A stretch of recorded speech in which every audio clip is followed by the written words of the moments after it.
Bonsoir, bienvenue au Talk Orange Le Figaro. Nous recevons ce soir Bernard Poignant. Bernard Poignant, bonsoir. Bonsoir. Vous êtes maire socialiste de Quimper Oui. et vous soutenez la candidature de François Hollande aux primaires Oui. du PS. Des primaires qui créent la polémique. On écoute, si vous voulez bien, ce qu'en a dit Claude Guéant, le ministre de l'Intérieur, cet après-midi à l'Assemblée. Nous aurons donc ni plus ni moins qu'une liste nominative des opinions politiques des Français.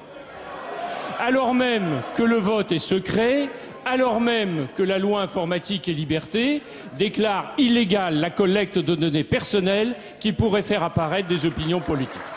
Et il nous faut des garanties, il nous faut obtenir des garanties sur la destruction immédiate des listes d'émargement.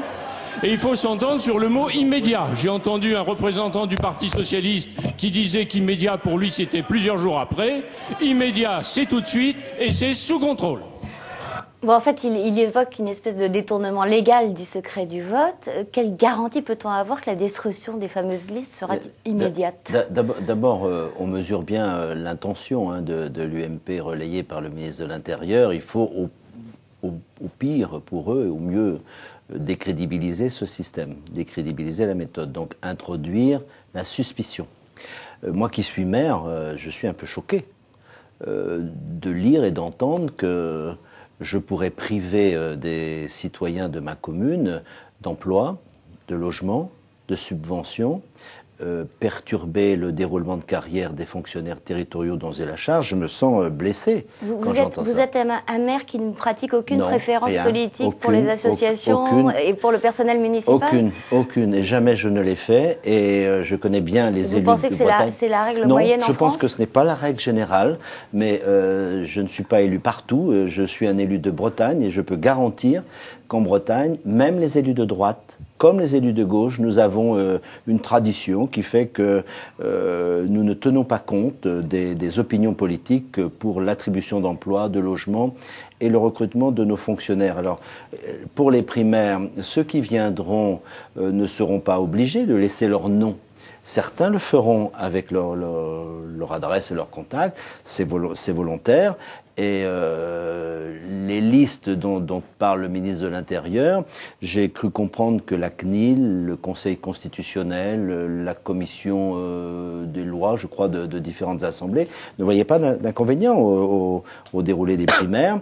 Et je pense qu'il faut qu'on prenne toutes les précautions qu'on nous a demandé de prendre. Mais là, il y a une arrière-pensée de l'UMP qui est très visible. Est-ce que vous-même, en tant que partisan de François Hollande, vous avez des garanties sur le bon déroulement du scrutin interne, sachant ce qui s'est déjà produit, notamment lorsque Martine Aubry a été nommée première secrétaire? Alors, je pense que oui. Je pense que le système a été prévu pour qu'il n'y ait à la sortie aucun contentieux. Le ménage a été fait? C'est pas le ménage dans les fédérations, puisque c'est ouvert à tous les électeurs.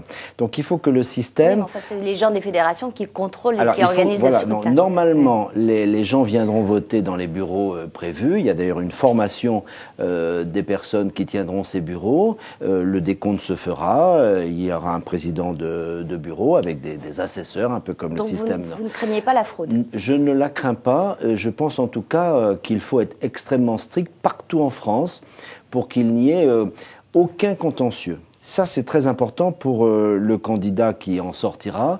Si jamais il y avait, comme pour le premier secrétariat du Parti socialiste, mais ça c'était quelques fédérations semble-t-il, au mois de novembre de 2008, là c'était grave ça, de sortir d'un congrès avec un contentieux et des accusations de malhonnêteté, de déloyauté.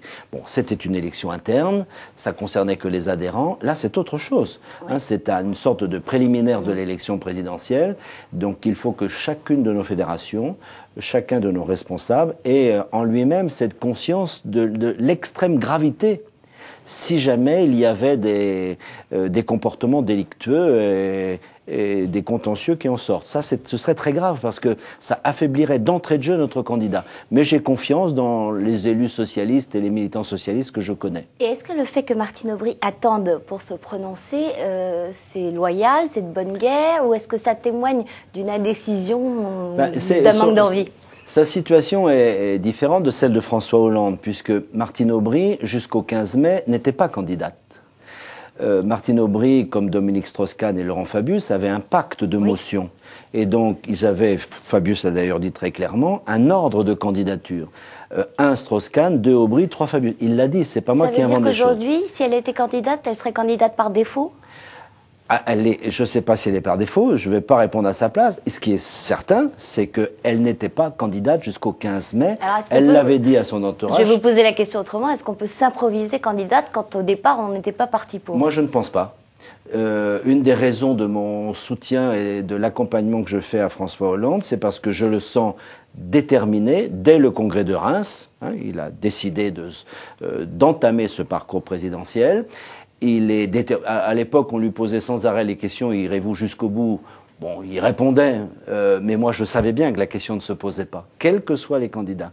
Il s'y est bien préparé, à tout niveau d'ailleurs, que ce soit politique, psychologique, voire physique, puisqu'on a assez commenté sa perte de kilos.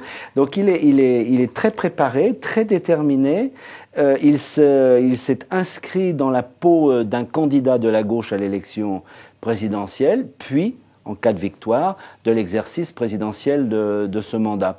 Donc, Martine Aubry, je ne vais pas répondre à sa place, c'est son problème. La seule chose dont je suis sûr, c'est qu'elle n'était pas candidate jusqu'au 15 mai, puisque Dominique Strauss-Kahn l'était, l'avait dit à des journaux, en tout cas je l'ai lu, elle-même l'avait dit à son entourage, et c'était par conséquent assez clair dans l'esprit de tout le monde, dans l'esprit de François Hollande. Il s'apprêtait à mener une confrontation fraternelle, amicale avec Dominique Strauss-Kahn. Il en est d'ailleurs privé. Il aurait aimé la voir. Enfin, l'histoire a décidé autrement. Il est néanmoins probable qu'elle se présente. Probablement. Alors, des Strauss-Kahniens emmenés par Jean-Christophe Cambadélis se sont ralliés à sa candidature. D'autres, notamment autour de Pierre Moscovici, hésitent. Quelle est la logique de ces ralliements et de ces hésitations? Je pense qu'il faut...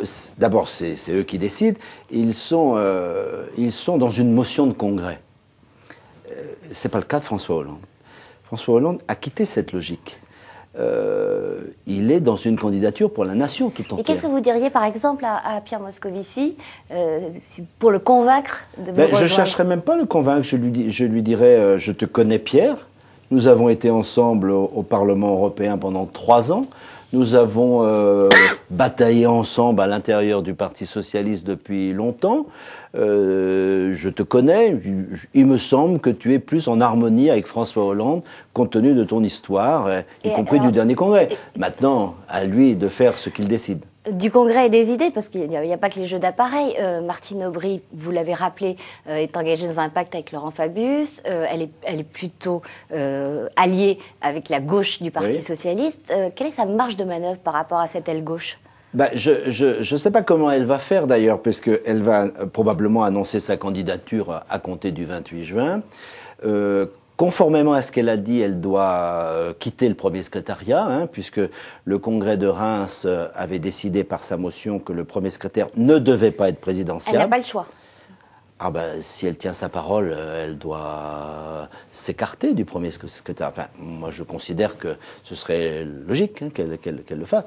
Surtout qu'elle l'a dit. À partir du moment où on a dit, il vaut mieux faire. Donc, à ce moment-là, comment fera-t-elle son entrée en campagne? Je l'ignore totalement. Elle a décidé, au moment du congrès de Reims, de s'intégrer à une motion que je trouvais bizarre, rassemblant à l'époque Montebourg, Fabius, Strauss-Kahn et puis elle-même.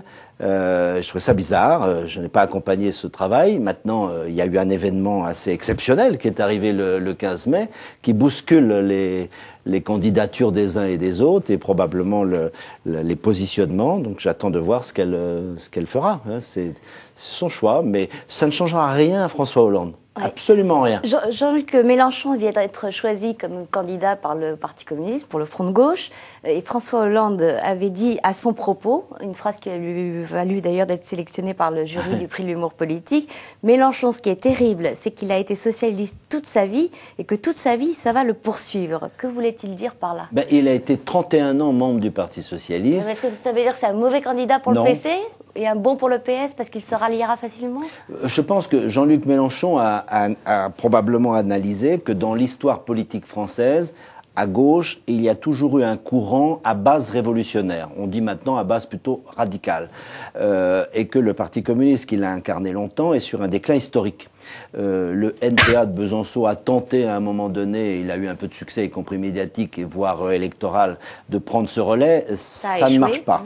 Lutte ouvrière non plus. Donc je pense que Mélenchon a dû analyser cette situation en disant qu'il y a de toute façon une partie importante de l'électorat français, de gauche, qui a besoin de se reconnaître, au moins dans un premier tour. Ça, c'est une stratégie de créneau, ce que vous décrivez. Oui, c'est bien sûr, mais je crois qu'il est... Stratégie de niche. Mais ça, il n'est pas étranger à ça. Est-ce que pour vous, c'est un bon candidat parce qu'il est susceptible de participer à un gouvernement socialiste comme il l'a déjà prouvé? Alors, ça va dépendre de la façon dont il va traiter les autres. S'il mène sa campagne... logiquement, normalement, ça peut aller, mais il ne faudrait pas qu'il commence à taper sur le candidat socialiste de manière systématique, hein, parce que quelquefois, c'est un homme de verbe. Il a tapé sur Dominique Strauss-Kahn, le problème n'existe plus. Il ne peut plus taper sur lui. Donc voilà, une affaire au moins réglée. Mais je lui mettez en garde si jamais... Je lui conseillerais d'avoir une certaine retenue, y compris dans les emballements oratoires qu'il sait avoir avec talent, quoi. Eh bien, Bernard Poignant, je vous remercie. Bonsoir et à demain pour un nouveau talk Orange Le Figaro.